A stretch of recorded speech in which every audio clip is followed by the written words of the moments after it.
horas e 4 minutos. O programa A Notícia de Frente começa agora, então seja muito bem-vindo, muito bem-vinda à edição de hoje.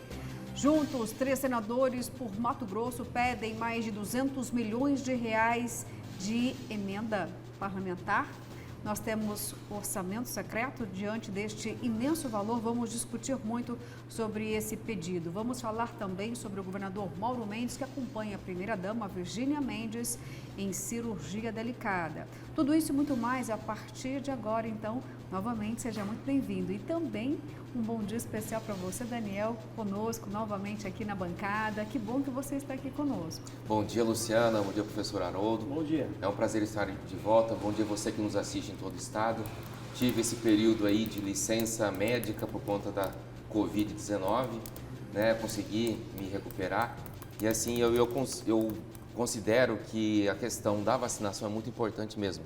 Porque eu tenho a impressão, né? Se eu não tivesse as 3 doses, eu já estaria, por exemplo, no hospital, né?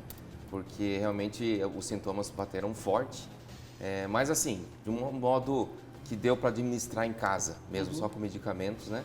Mas aquela coisa de cansaço, de tosse muito forte, mas graças a Deus eu tô recuperado e com força total aí para voltar ao programa. Que bom, Obrigado. Viu, Daniel? Obrigada pelo seu relato, é muito importante mesmo para orientar as pessoas, né? É um alerta, né, professor? Bom dia, seja bem-vindo. Bom dia, Luciana Gavilha. Bom dia, Daniel Petegil. Seja bem-vindo novamente à bancada. Bom dia a todos que nos acompanham. Uma semana abençoada e iluminada a todos. Amém, que assim seja. Tem que colocar a terceira dose em dia. Eu confesso que eu tomei a terceira dose da vacina nesta sexta-feira. Tive aí sim umas reações, fiquei de cama, mas olha, no outro dia como se nada tivesse acontecido, viu? Faz parte, né? Faz ter parte, algumas reações da vacina, mas antes uma reação da vacina, uma febrinha, uma dor no corpo, do que a forma intubação moderada ou até mesmo grave da Covid-19, viu? Por isso eu fiz a opção. E eu só também demorei um pouquinho com a terceira dose, a minha estava em atraso, mas por um fator médico mesmo. Por a realização de uma cirurgia, eu precisei atrasar, né? É verdade. E aí eu coloquei em dia na sexta-feira a terceira dose. Estou lembrando dessa questão da vacinação, porque um dos testes que eu fiz agora na semana passada, foi até numa farmácia aqui da capital, havia um rapaz na minha frente para fazer o teste antes. E aí então a técnica de enfermagem questionou, porque ele já estava com bastante ali sintomas, né? E ali ele começou a relatar o caso dele, ela perguntou, então quantas doses o senhor tem? Ele falou, nenhuma. Opa! Então eu vi que ele saiu bastante preocupado ali do teste, deu positivo na hora, né? E ele não havia se imunizado com nenhuma dose. Ainda tem essa parcela pequena da população, mas que está em risco, né, professor? Porque não está protegida. E que está assustada, né? Tanto é que exatamente essa parcela que fez com que agora a procura fosse maior. Exatamente. A verdade é o seguinte, boa parte da população já tinha perdido absolutamente o medo. Sim. Né? A Covid, pá, um ali, relaxada. outro aqui, deu uma relaxada. A hora que ele viu, começou a pegar de novo próximo dele, né? Ah, sua prima está com Covid, mas não é possível. O seu tio também está com Covid. Opa, entendeu? Vamos tomar vacina. Aí voltaram novamente para tomar mais uma dose.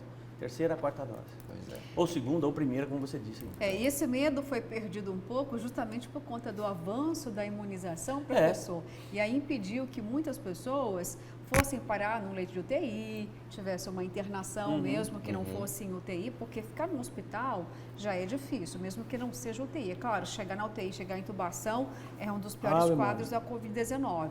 E como esses relatos, esses números foram caindo, aí as pessoas perderam um pouquinho o medo. E aí houve a mudança de status, né, de pandemia para endemia.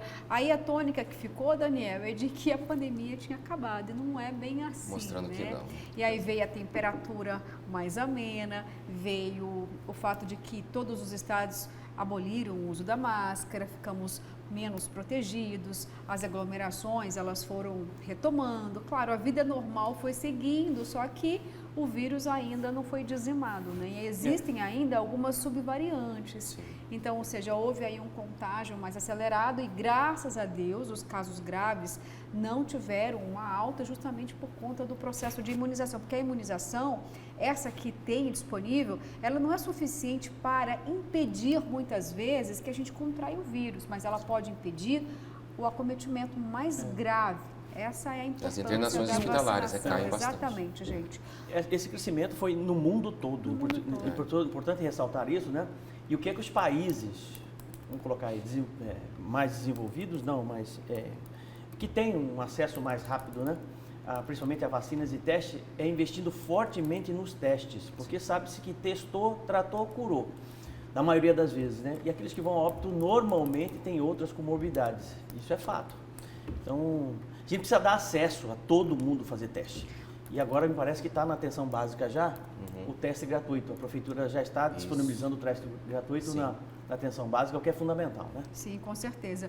Bom, gente, agora vamos mudar um pouquinho de assunto. Vamos para as eleições 2022, porque tem um novo capítulo daquela história da Tigresa VIP, né? Exatamente, já falamos aqui sobre a busca dela no Poder Judiciário para ter direito à filiação no Partido dos Trabalhadores. Mas e aí, o que aconteceu? Houve já a reunião do PT, ela teria ficado fora de uma lista importante e agora vamos então entender como está essa situação com o repórter Oliveira Júnior ao vivo, trazendo para a gente aqui as informações sobre a Tigresa VIP. Bom dia para você, Oliveira, para a sua equipe, seja muito bem-vindo. Conta para a gente qual é o novo capítulo dessa história.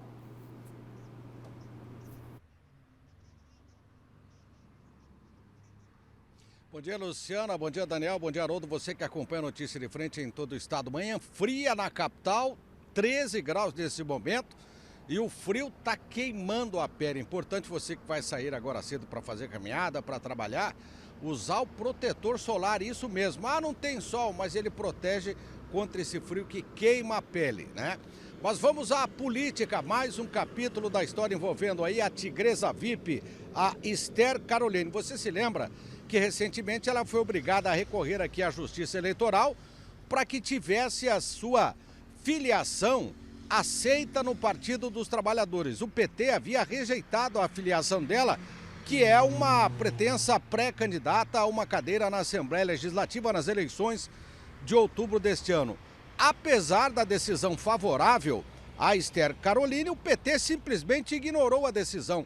Ela não conseguiu registrar a candidatura e, por conta disso, ela, através de sua defesa, está estudando a possibilidade de entrar com recurso para que o Partido dos Trabalhadores realmente faça o registro da sua candidatura e ela possa concorrer às eleições. Se não bastasse isso, ela vai ter que passar pelas convenções, que é um processo totalmente democrático, comum em todos os partidos, né?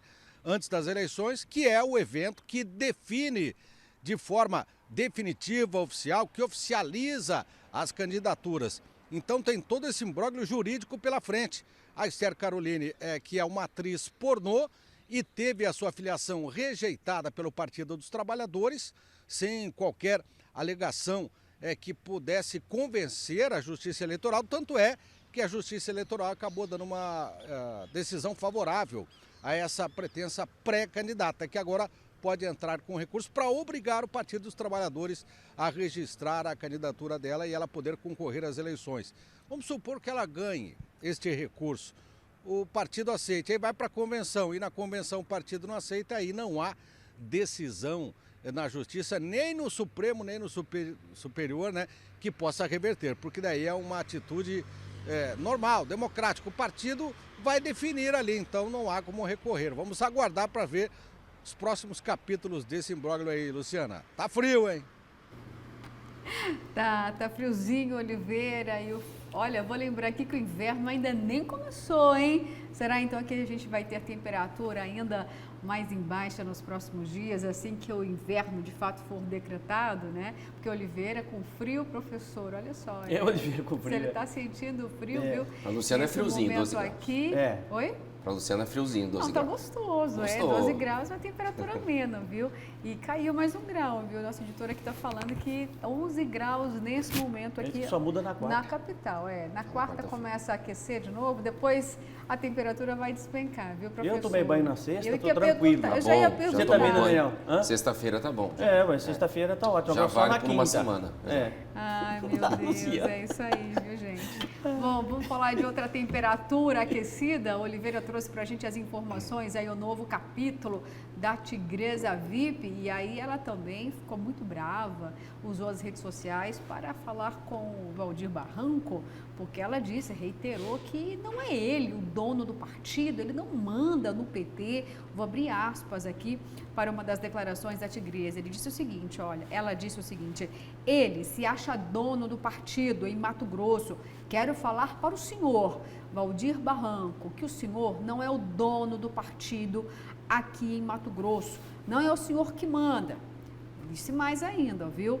Não acredito muito nisso, mas queria saber o motivo certo do porquê o senhor não quer aceitar a minha pré-candidatura. Uma mulher preta, negra, descendente de indígena, pobre, ribeirinha. Quero saber por que não quer aceitar a minha candidatura, a minha pré-candidatura.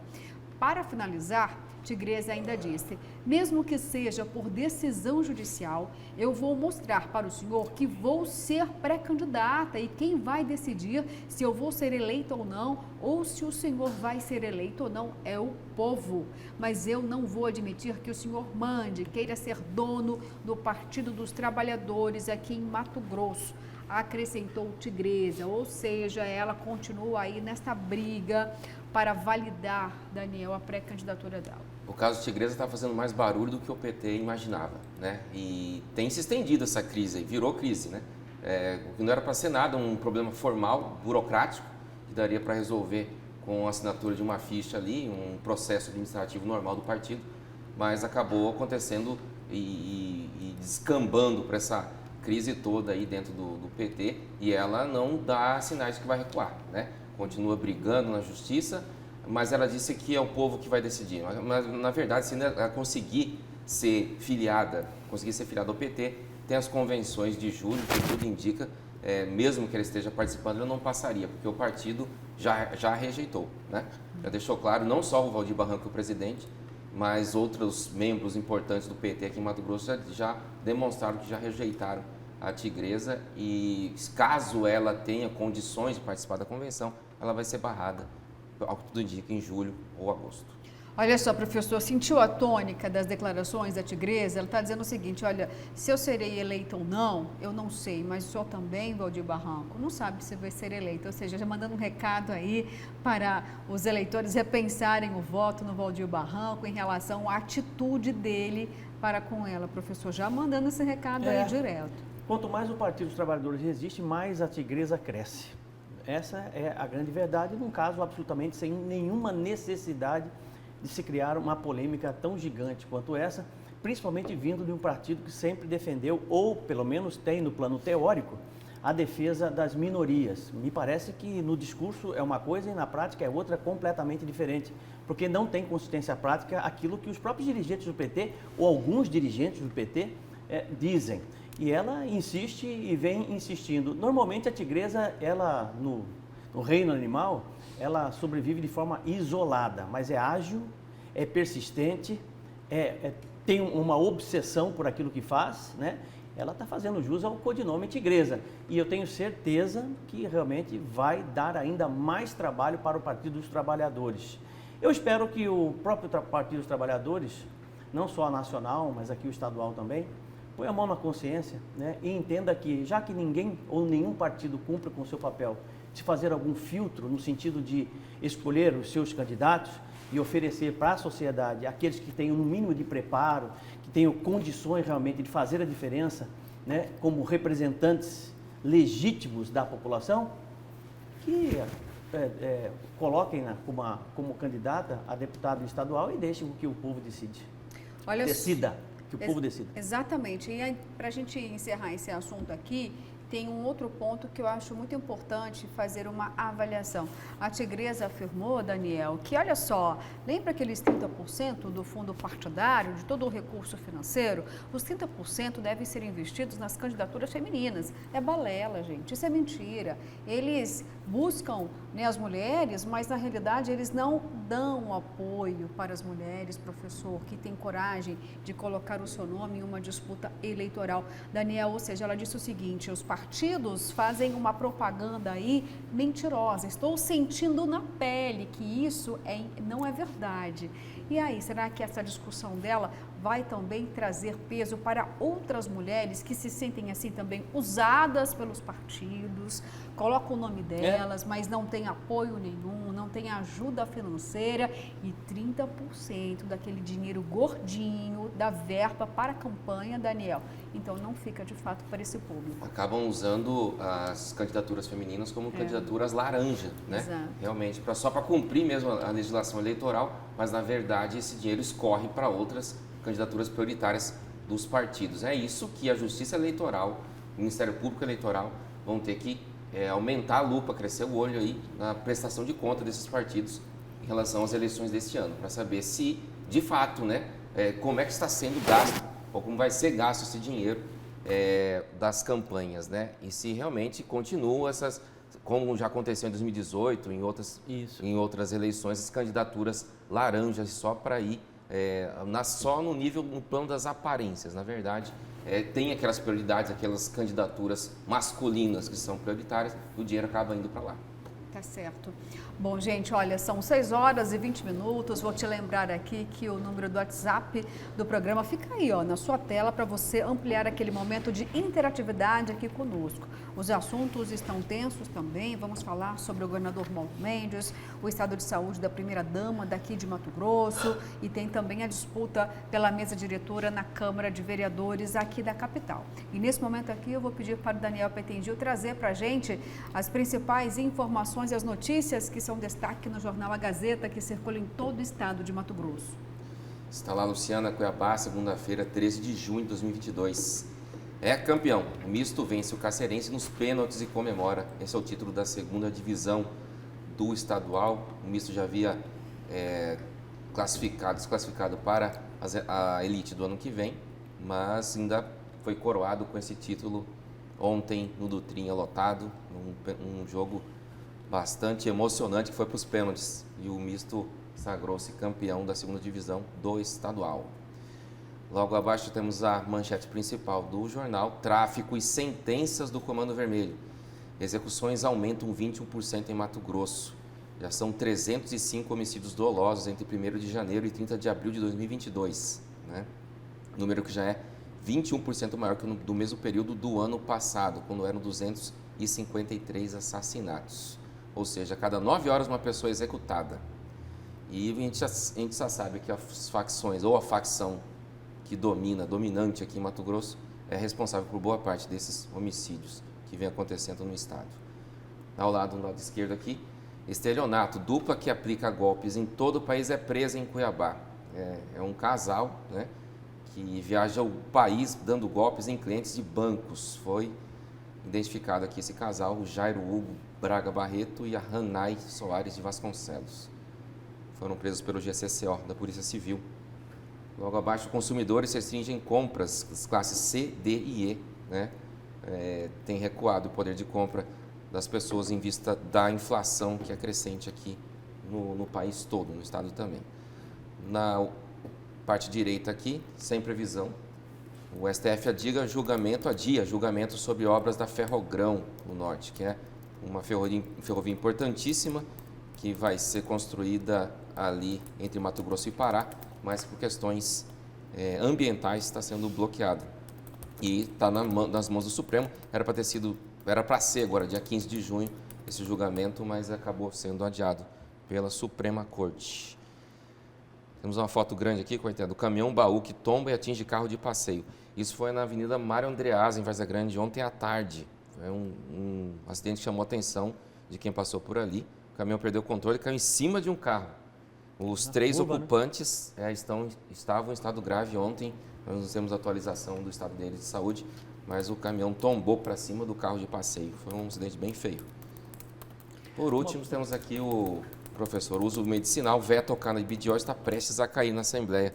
Já tem um parecer da Comissão de Constituição e Justiça da Assembleia para que caia o veto, né, do governador a essa lei dos medicamentos que podem fazer parte, então, do SUS, da rede pública de saúde aqui em Mato Grosso. São esses os destaques. Nessa manchete do jornal A Gazeta, do número de execuções, tem algo que é curioso, tem aumentado de forma significativa e a gente vem percebendo isso Eu tive a oportunidade de apresentar o Caderno neles, na ausência do Edivaldo Ribeiro, na sexta e no sábado. E na semana passada também do sábado. Eu percebi o seguinte, nas matérias, o narcotráfico está cooptando cada vez mais, não é só um ou dois. Nós temos agora a configuração de família do crime. Cada vez mais famílias do crime. Isso é muito interessante. Você tem um filho que acaba se aliando com o pai e coloca a mãe junto ao narcotráfico. Quer dizer, eles fazem ali, de certa forma, uma micro-organização criminosa, né? Atendendo às regras, até porque não é organização criminosa de graça, eles têm regras claras, é por isso que dá nisso aí. Exatamente. Tá? Para eles não existe essa história de recurso, embargo de declaração, isso aí esquece, né? A lei do crime é clara, pegou, não pagou, morreu, né? E você tem um viciado, na maioria das vezes, que acaba pegando a droga, não conseguindo repassar, ou tentando dar um pulo em cima do narcotráfico, né? Passar a perna no próprio narcotráfico, e é claro que os chefes do narcotráfico não aceitam isso, vai para o salve e acaba morrendo, né? Uma coisa interessante que tem nessa matéria aqui do Jornal Gazeta, que eu achei interessante, foi que o Comando Vermelho, ou ele controla totalmente a venda de drogas aqui em Mato Grosso, isso, ou quem resolve vender tem que pagar uma taxa. Pagar uma taxa. Para o Comando Vermelho. Se não paga, eles eliminam. Exatamente, tá aí. É isso aí. É isso. Exatamente, né? Se não paga, eles eliminam. Você vê que no final de semana foi localizado um corpo, exatamente sem saber, o cara tinha envolvimento com o narcotráfico, né? E certamente foi executado pelas organizações criminosas. Exatamente. Né? Olha só, gente, mudando um pouquinho de assunto, agora vamos falar sobre a primeira-dama Virgínia Mendes, o governador de Mato Grosso, Mauro Mendes, porque na última sexta-feira ele disse que iria sim se licenciar do governo de Mato Grosso para acompanhar a primeira-dama, a esposa, durante o procedimento cirúrgico, mas aí depois o governador mudou de ideia e a princípio ele não vai se licenciar.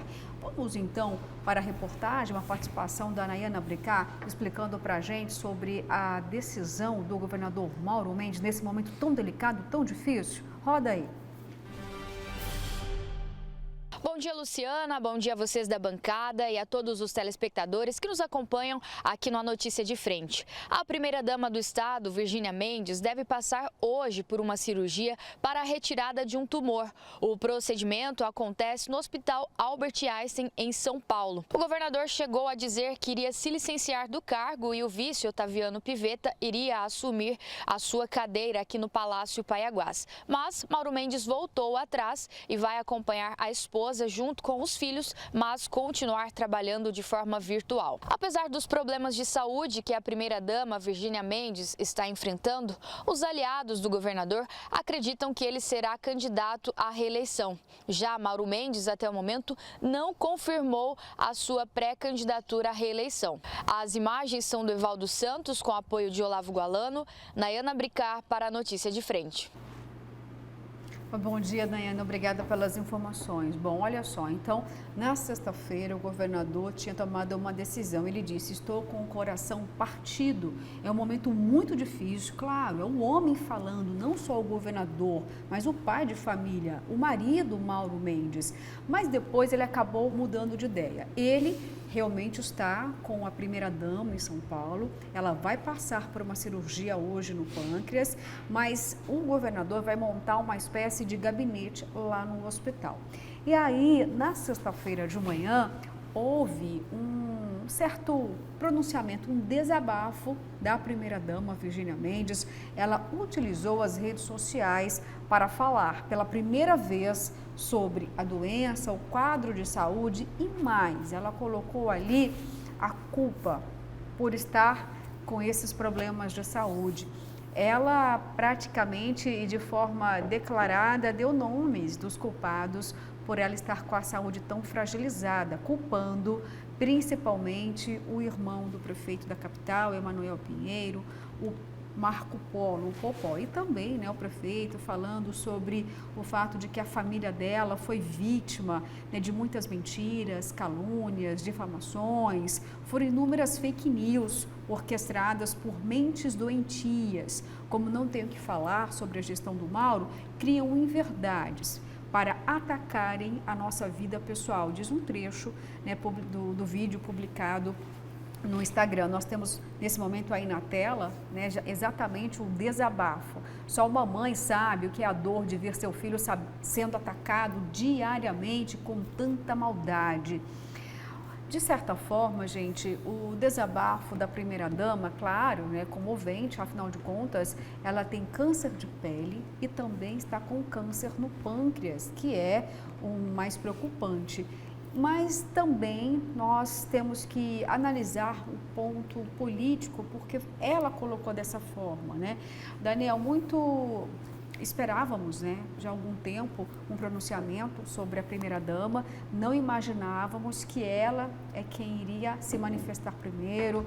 Acreditávamos que o governador Mauro Mendes é que faria um pronunciamento oficial, como ele mesmo disse, né? Estava difícil para ele falar a respeito da doença da esposa, mas na sexta-feira houve esse efeito surpresa. Ela utilizou as redes sociais, declarando os motivos, né, da doença e colocando ali culpados. De certa forma, houve aí todo um ato político e a situação fica como diante desse cenário, Daniel, Exato. na tua avaliação? Essa batalha política entre a família Mendes e a família Pinheiro entrou num novo nível agora, né? Porque agora deixa bastante claro que não é só uma questão de serem desafetos no mundo político, isso passou para o plano pessoal também, familiar, né? Então, como você mesmo disse, a própria primeira-dama associou essa questão da doença grave que ela tem com as más energias que estão envolvidas, né? E com o quadro de depressão que ela desenvolveu e com tudo aquilo que ela foi absorvendo durante os últimos meses, os últimos anos, e citou nominalmente, realmente ali, um jornalista e também o irmão do prefeito Emanuel Pinheiro, que é o Marco Polo. Colocou tudo nesse plano realmente, dando a entender ou deixando claro mesmo que toda essa situação de briga familiar mesmo, agora no plano individual e familiar, não só político, acabou por agravar a situação dela de saúde, né? O governador, a gente esperava que fizesse um pronunciamento na sexta-feira, o meio escolhido foi esse, por meio do Instagram da própria primeira-dama, né? Fez todo esse desabafo. Ontem, por volta de 14 horas, a primeira-dama, o governador e o filho do casal seguiram um voo de carreira para São Paulo e entre hoje e amanhã, deve ser hoje mesmo, há essa expectativa dessa cirurgia para retirada do tumor no pâncreas, uma cirurgia bastante delicada, né? Mas o governador tem se mantido aí, por um lado, como você disse, com o coração partido e muito preocupado e triste, mas também com bastante expectativa de que a primeira-dama se recupere tão pronto. Por isso mesmo, ele preferiu não se licenciar oficialmente, ele não avisou ao vice, Otaviano Pivetta, inclusive, esteve viajando nesse fim de semana, então não há transmissão de cargo para o vice, então o governador continua no comando do estado e vai despachar lá de São Paulo, muito provavelmente do próprio Hospital Albert Einstein. São pelo menos 10 ou 15 dias aí de recuperação da cirurgia, mas o governador tem se mostrado mais animado, tanto que disse para alguns aliados que pretende já daqui a pelo menos 10 dias cumprir uma agenda política, agenda administrativa do Estado, aqui por volta ali, na região de Tangará da Serra, mais ou menos. Olha só. Então ele tem se mantido animado a esse ponto. A família está, lógico, o foco não pode ser outro, né? Claro. Ele não vai se licenciar, mas o foco prioritário é realmente agora no restabelecimento da saúde da primeira-dama. Logo após o desabafo, professor, uma intensa movimentação, um tráfego imenso aqui nas redes sociais da primeira-dama. Foram quase 33 mil visualizações, com mais de 2.500 comentários. E, diante de tudo que a primeira-dama disse, ela fez questão também de atribuir a depressão como uma consequência das fake news. É um destaque, inclusive, aqui do portal Gazeta Digital. Eu vou abrir aspas novamente aqui para a primeira-dama, que, segundo ela, a depressão foi atirando dos trabalhos sociais que desenvolve como primeira-dama do Estado. Ela disse o seguinte: tive minha paz abalada por pessoas desumanas e cruéis. O que aos poucos me adoeceu com tanta energia ruim. Primeiro veio uma depressão que aos poucos foi me afastando do que eu mais gostava de fazer. Quem caminha comigo sabe que eu amo meu trabalho, que acredito ser também a minha missão, algo que sempre realizei com toda a minha dedicação, mesmo como voluntária, independente de estar como primeira-dama, completa Virgínia Mendes, professor. A depressão é fruto de escolha, né? Você escolhe o caminho que você quer na vida. E na vida absolutamente nada pode ser, ou nem tudo pode ser controlado, né? Isso faz parte de uma filosofia bastante profunda do estoicismo, que nos leva exatamente a refletir sobre situações difíceis, como a própria primeira-dama está passando. Tudo isso que ela está passando hoje é fruto de escolhas que foram feitas lá atrás. A depressão, a síndrome do pânico, o transtorno de ansiedade, tudo isso realmente é uma questão de escolha, não só dela, como também do próprio Mauro Mendes. Podiam ter trilhado por um outro caminho, mas não, escolheram. Este caminho da política é um caminho que tem ônus e tem bônus, né? E nos traz exatamente situações bastante desagradáveis. Eu conheço pessoas que já viveram a política e largaram da política justamente por isso, por frustrações, por decepções, que faz muito mal ao ser humano. Lembrando, isso é uma escolha, isso foi escolhido lá atrás. Nesse exato momento, volto a ressaltar, qual o papel do vice? Se num momento tão difícil como esse, difícil mesmo, não é fácil, ele não pode assumir ou não vai assumir. Mauro Mendes erra. Mauro Mendes erra porque nesse exato momento ele tem que se dedicar 100% à sua família. Porque na ausência da Virgínia para essa cirurgia, assuntos familiares terão que ser decididos, terão que ser tratados por alguém. E é aí que tem que ter a função do pai Mauro Mendes, que tem filhos, que tem familiares, enfim, né? É muito mais importante do que o Estado do Mato Grosso. Eu penso dessa forma. A família precisa ser preservada, precisa ser cuidada. Só que é o seguinte, a sedução do poder, né, daquilo que realmente movimentou a vida toda, a vida do Mauro Mendes, dificulta uma tomada de atitude como essa. As pressões de supostos amigos que estão ao lado dele, que na verdade não estão ao lado dele a não ser por interesse, porque o mundo da política nos traz absolutamente inúmeros amigos ou falsas amizades que não querem absolutamente nada seu, apenas o interesse, o poder pelo poder. Acabam diariamente pressionando o governador no sentido seguinte, não precisa largar não, continua aí, você está praticamente eleito como governador, né? Então isso atrapalha todo o processo, é a mesquinharia, a pequenez do ser humano, no sentido de apenas olhar para os seus próprios interesses, e isso é muito ruim. Eu não gosto e não apoio declarações que imputam a alguém mazelas, tragédias, sabe? Dizer o seguinte, porque é culpa de fulano, porque é por culpa de ciclano, né? Na vida não.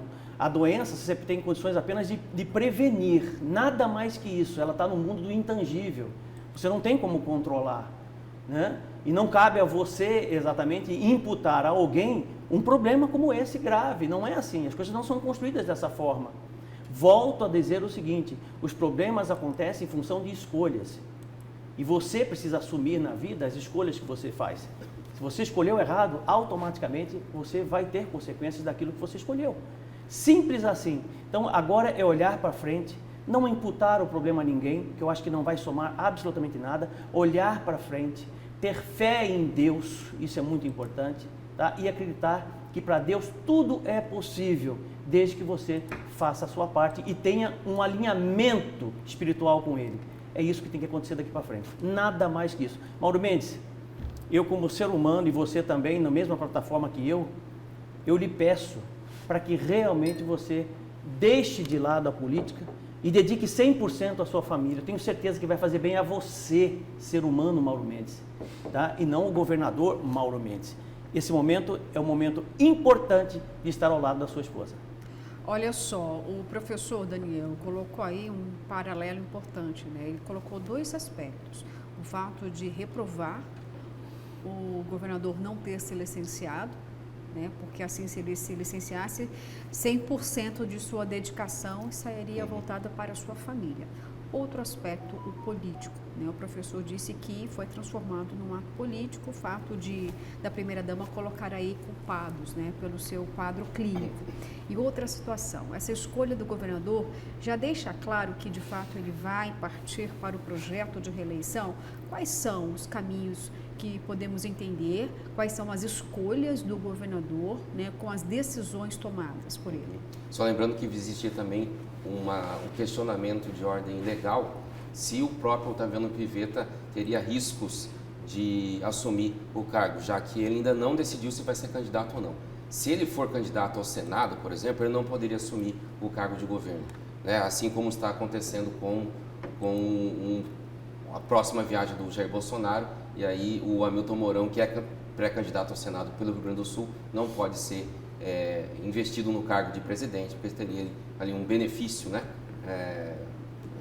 temporário que seja, mas o benefício que a lei eleitoral veta. Mas o próprio Otaviano Pivetta se baseou ali numa decisão do próprio TSE em relação ao Roraima, se não me engano, no ano passado, e isso dá respaldo para que ele assuma sem ter problema algum.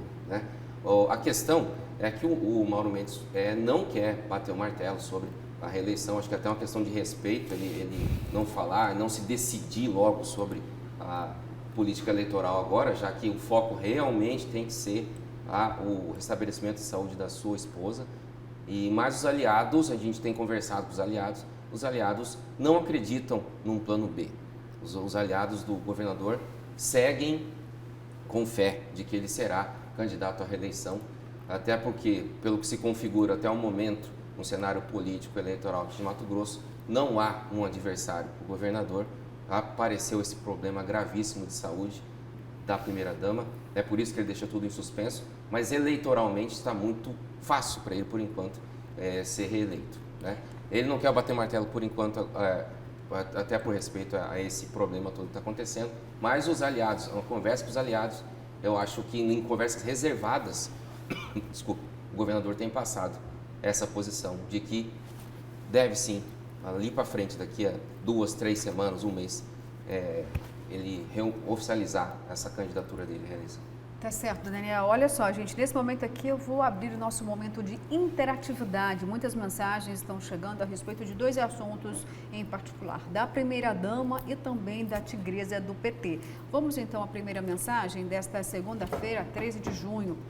Bom dia, bancada de sucesso. Com todo o respeito, gostaria de saber por que a primeira-dama não foi consultar na UPA ou HMC, pois a saúde aqui em Mato Grosso está ótima, já criticando o fato da primeira-dama estar em um dos melhores hospitais do país. Concordo com o professor Haroldo. E a consequência de nossas escolhas? O veneno só faz efeito se a gente tomar. Bom dia, bancada. Político e família de caráter são afetadas emocionalmente por calúnias. Só não se incomoda quem não tem e é corrupto por natureza. Bom dia para vocês da Notícia de Frente. Eu estou pedindo do fundo do meu coração que Deus livrará a senhorinha Virgínia deste problema. Para o senhor, nada é impossível. Fé em Deus, meu governador. Ari do bairro Carumbé. Fé no senhor. Alguém, pelo menos, aqui desejando recuperação da primeira-dama, pedindo uma intercessão divina aqui. Com certeza, deve ser o nosso sentimento, independente, gente, de qualquer disputa política. Bom dia, bancada. O governo do estado está reformando as obras mal feitas da Copa de 2014. E como ficam as empresas que fizeram essas obras? Não vão pagar essas contas ou seremos nós, com nossos impostos, que pagaremos? É o Júlio César. Júlio, a situação está delicada ainda porque as obras continuam judicializadas. Foi uma decisão do governador refazer as obras, mas a judicialização ainda permanece. Vamos esperar então da justiça, né, Daniel? Só complementando, no plano administrativo, a CGE, que é a Controladoria Geral do Estado, também tem olhado para essa questão das empreiteiras, e no plano administrativo, quando consegue, ela tenta pedir o dinheiro de volta ou aplicar algum tipo de punição administrativa para que não participe, por exemplo, das próximas licitações. Porque também foi uma decisão muito proativa do governador, porque ele poderia fazer o mesmo que o governador passado. Olha, está judicializado, então vamos deixar como está. Também não poderia continuar dessa forma, né? Porque aí sim a população iria perder muito mais. Pelo menos ele está tocando, revitalizando e a conta vê depois. Isso. Primeiro é a qualidade do serviço para a população. Vamos aqui então com mais participações. Bom dia. O SUS é modelo de saúde mundial. Por que a primeira-dama não foi para a regulação do Estado? O governador será alfinetado aí diante da situação da saúde. Bom dia, bancada, mas o PT não é o partido que defende as minorias e não aceita uma atriz pornô no partido? O PT só confirma que é um partido de hipócritas. Bom dia, bancada. Esta história virou palhaçada. Essa moça disse que ama o Lula, mas ela está prejudicando ele. Outra coisa, ela nem está preparada para isso. Um recado para a moça, pare e pense no que ela está fazendo. Chegou atrasada e quer ser deputada. Fala sério, não é por ser atriz pornô, nem preta, nem pobre. Ela não tem projeto e não é só ela. Isso é para todos que estão despreparados. Pense bem, moça, e vai se preparar primeiro. Seria já um começo para a próxima eleição. Obrigada. Bem-vindo, Daniel, de volta. É a Divina de Rondonópolis. Gente, muitas mensagens aqui sobre a tigresa, sobre a primeira-dama, Virgínia Mendes, e a decisão do governador em não se licenciar do cargo nesse momento delicado. Mas depois a gente pode falar mais a respeito disso. Agora são 6 horas e 44 minutos. Nós vamos para o primeiro intervalo desta segunda-feira e ficamos com imagens belíssimas do céu daqui de Cuiabá. Hoje está mais azul, não está tão cinzento, hein, gente? Acho que o sol pode aparecer hoje, hein? Voltamos em instantes.